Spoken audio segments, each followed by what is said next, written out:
আসসালামু আলাইকুম। কেমন আছেন সবাই? আজকে অনেকদিন পর একটা ভিডিও নিয়ে আসলাম আপনাদের সামনে। আসলে কয়েকদিন ব্যস্ত ছিলাম, মানসিকভাবে একটু বিজি ছিলাম, মনটা ভালো নাই, তাই কারণে হয়তো বা আসি নাই। কিন্তু আজকে বাংলাদেশের ম্যাচ দেখে আসলে আর ভালো লাগতেছে না, কিছু না বললেই নিজেকে হালকা লাগতেছে না। আজকে যে বাংলাদেশের যে বোলিং, একদম বাজে বোলিং। আফগানিস্তানের মতো দলের কাছে বাংলাদেশ হোয়াইট ওয়াশ হতে চলেছে। আফগানিস্তানের মতো দলের কাছ থেকে বাংলাদেশ হোয়াইট ওয়াশ হতে চলেছে। আমরা আফগানিস্তানকে T20-তে হোয়াইট ওয়াশ করছি, তারই প্রতিশোধ হিসাবে আজকে বাংলাদেশকে আফগানিস্তান হোয়াইট ওয়াশ করবে। 294 রানের টার্গেট।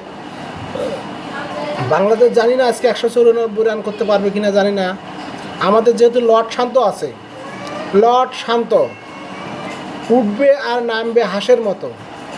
ডাক মারে একটা কথা বলে না, আসলে ডাক মারে এটা হচ্ছে যে হাঁস হাঁস উঠে আর নামে, এই জন্য মানুষ বলে ডাক মারে।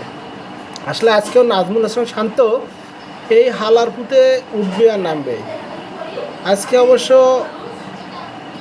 জাকির আলীকে নাই। জাকির আলী গরুর মতো যে খায় চুমগাম, এই জাকির আলী আজকে নাই। একে ড্রপ করছে ঠিক আছে, এ আসলে খালি চুনগামে চাবায় গরুর মতো। খেলবে কি, চুনগাম চাবায়। যাই হোক, এই লজ্জার হার, এই লজ্জা বাংলাদেশ কোথায় রাখবে জানি না। আশা করি আজকের ম্যাচটা জিতে অত্যন্ত একটা লজ্জা থেকে বাঁচার জন্য, বাংলাদেশের ইজ্জত রক্ষার জন্য হলেও ম্যাচটা জিততে হবে।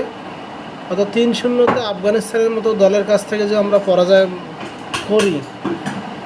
হই, হারি যাই, তাহলে এই লজ্জা বাংলাদেশের 18 কোটি মানুষের।